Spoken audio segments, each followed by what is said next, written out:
Ya kebetulan kan rumah deket, rumah orang tua kan di Sangkuriang, jadi kuliah pulang pergi jalan kaki atau nebeng lah sama teman-teman naik motor atau diantar pulang sama temen. Kadang-kadang dijemput pacar gitu kan, waktu punya pacar. Terus kegiatan di kampus, saya kan termasuk aktif lah di kegiatan-kegiatan kemahasiswaan. Kadang-kadang tidur di kampus, kadang-kadang pulang malam atau pulangnya ke tempat kos-kosan teman, karena kan kalau pulang jalannya agak jauh. Jadi pilih yang deket-deket aja, tidur dulu di situ baru besoknya pulang. Seneng sih berkegiatan di HMM dulu ya, Himpunan Mahasiswa Mesin, karena nggak ada satupun wanita di situ, jadi kita semua beraktivitas tanpa motivasi cari pacar, jadi memang asik aja, asik, menyenangkan.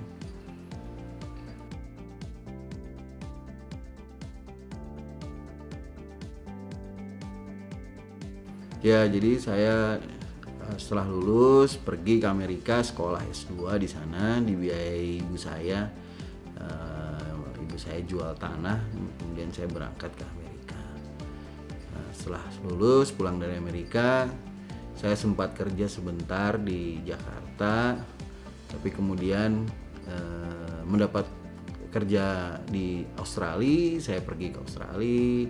Nah, di sana saya tinggal hampir 2 tahun, mengerjakan banyak kerjaan-kerjaan yang berhubungan dengan manajemen ya, sekolah saya S2 saya. Kemudian di hampir 2 tahun saya di Australia, perusahaan yang tempat saya bekerja di Australia mengikuti tender di Indonesia, di mana, di Newmont. Kemudian menang dan akhirnya saya dikirim pulang ke Indonesia sebagai ekspatriat di perusahaan Australia itu untuk mengawal pekerjaan di Newmont, Nusa Tenggara Barat. Nah, disitulah saya kemudian memulai karir saya di Indonesia dengan perusahaan Australia. Setelah itu perusahaan Australia itu harus mengurus izin-izin untuk PMA, penanaman modal asing di Indonesia, izin-izin perusahaan PMA. Nah, karena tidak ada local partner, maka saya dijadikan local partner oleh perusahaan Australia itu, sehingga saya kemudian menjadi salah satu direktur di perusahaan Australia tempat saya bekerja itu.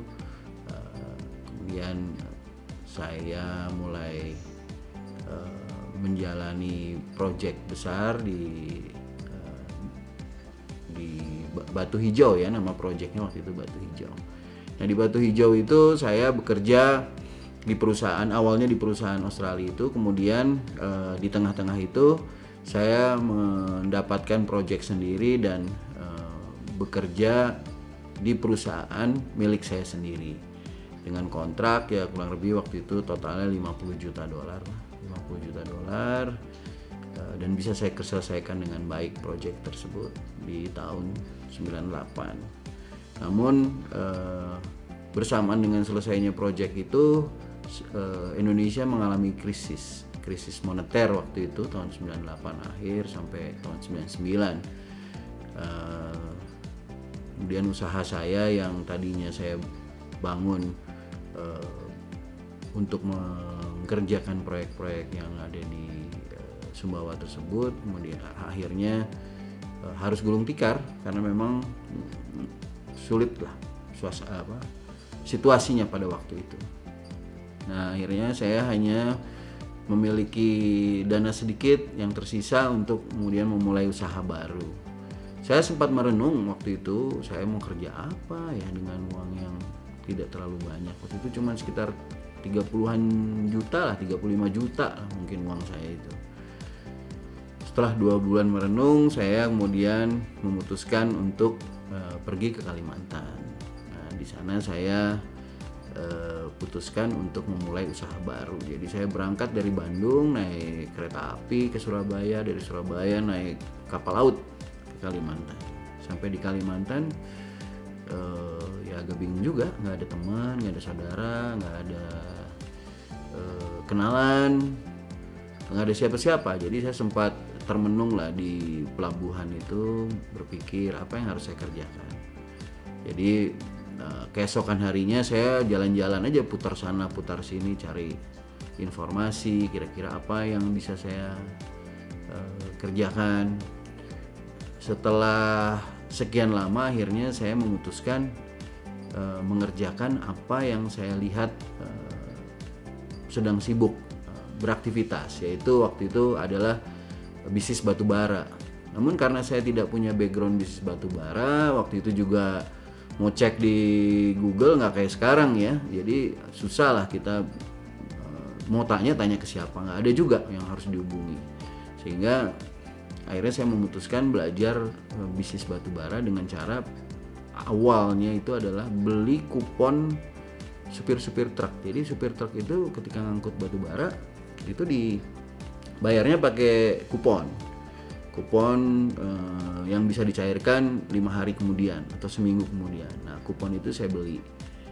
Tujuannya apa? Supaya saya bisa mulai mengenal orang-orang yang terlibat di dalam bisnis batu bara itu. Nah, kupon itu saya beli, kemudian 5 hari kemudian saya cairkan. Saya beli dengan harga yang lebih murah, kurang lebih itu. Jadi marginnya kecil, tapi proses belajarnya yang penting. Nah, jadi setelah itu saya mulai berkenalan dengan mandornya, sampai akhirnya dengan pemilik bisnis itu, suppliernya juga saya kenal.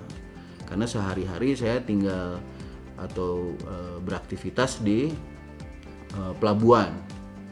Nah, ini yang kemudian memberikan sebuah ilmu baru buat saya, bagaimana kita berbisnis batu bara. Oh, ternyata bisnis batu bara itu begini, potensial marginnya di sini, kemudian cara meng-create itu bisa menjadi margin seperti ini. Nah, itu saya lakukan. Di tengah-tengah itu memang saya juga bergaul dengan mereka.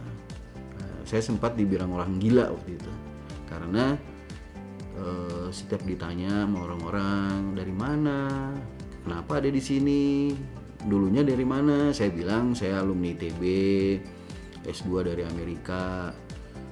Ya, tentunya dengan pergaulan saya dengan supir-supir dan mandor-mandor, orang kan nggak percaya, dipikirnya saya ini orang gila. Jadi setiap saya masuk warung, saya selalu dengar kata-kata ada orang gila datang, ada orang gila datang. Jadi ya sakit hati juga, tapi itulah hidup ya, kita harus fokus sama tujuan, jangan terdistract atau terganggu dengan hal-hal yang bukan tujuan kita. Jadi saya waktu itu setiap hari dibilang orang gila, ya biasa-biasa aja. Hanya dalam hati saya, oh begini ya rasanya kalau orang lagi di bawah itu harus bermain, harus tahan perasaan, harus sabar dan lain sebagainya. Itu salah satu juga pelajaran terpenting dalam hidup saya, bagaimana saya belajar tentang bagaimana arti dari kesabaran itu. Nah, dari situ saya bangkit perlahan, dan suatu saat ada musibah besar di sana, ada gelombang besar menghancurkan dermaga tempat kegiatan batu bara itu sedang berlangsung, dan mereka bingung gimana cara memperbaikinya, harus bikin kontrak dengan ini dan lain sebagainya. Saya bilang gini, kalau pengelola pelabuhan itu punya gambar, kasih saya, nanti saya bisa baca gambar itu, terus saya bisa merencanakan perbaikannya. Mereka baru berpikir, ini benar-benar insinyur mungkin ya. Nah, akhirnya saya dipanggil sama kepala pelabuhan di sana, terus berdiskusi, terus dia bilang, Bapak ini benar-benar sarjana ya? Oh iya Pak, kebetulan kan saya bawa ijazah saya kan bersama saya kemanapun saya pergi ya, saya tunjukkan. Kaget juga dia, oh ternyata orang ini bukan orang gila, tapi memang sarjana beneran gitu. Nah, akhirnya saya diminta memimpin tim untuk memperbaiki dermaga itu, dan dermaga itu kembali normal, bisa beraktivitas kembali batu baranya, sehingga orang-orang di situ akhirnya mengenal saya sebagai pendatang yang mau bekerja apa saja, meskipun status saya adalah sarjana dari ITB dan S2 dari Amerika. Nah, saya mendapatkan apresiasi dari orang-orang di sana, dan juga mendapatkan banyak dukungan lah dari teman-teman di sana. Nah dari situ saya akhirnya diminta oleh kepala pelabuhan itu membuat perusahaan. Waktu itu saya membuat CV yang pertama. Akhirnya saya dengan CV itu saya bisa mendapatkan kontrak. Dalam perjalanan itu saya bertemu persimpangan baru lagi. Jadi ketika saya masih pengusaha kecil, saya mau menjadi pengusaha menengah, ada lagi handicap karena network itu tidak cukup kalau network pengusaha kecil kita bawa ke network pengusaha menengah. Saya juga cari apa kira-kira yang harus saya lakukan. Kesimpulannya adalah orang-orang di Kalimantan itu waktu itu semuanya misalnya main olahraganya golf, perginya ke Surabaya, ya saya ikutin aja. Jadi saya ikut golf meskipun saya nggak pernah latihan golf sebelumnya dan saya memang nggak punya stick golf. Jadi akhirnya saya pergi ke tempat teman pinjam stick, saya langsung ikut pertandingan. Tujuannya bukan mau jadi golfer, tapi saya pengen kenal sama orang-orang yang bermain golf dan saya mau mengikuti aktivitas mereka supaya saya bisa dekat dan mendapat network baru. Akhirnya saya ikut pertandingan, pukulan saya ke sana ke sini nggak karu-karuan lah. Nggak penting buat saya. Yang penting begitu di clubhouse, kemudian ada pembentukan pengurus golf wilayah Kalimantan Selatan itu. Saya langsung menunjukkan diri saya sebagai salah satu orang yang mau bekerja di dalam organisasi itu. Saya menawarkan diri menjadi pengurus dan karena memang orang-orang itu orang-orang sibuk semua, akhirnya saya menjadi salah satu ketua di klub golf itu. Nah ini modal buat saya.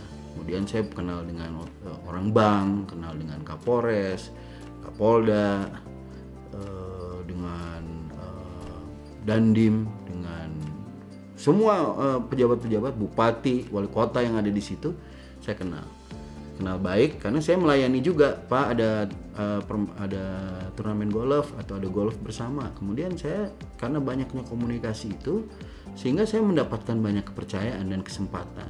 Nah, disitulah kemudian perusahaan saya itu tumbuh menjadi besar dan waktu itu sempat menjadi salah satu yang terbesar lah di sana.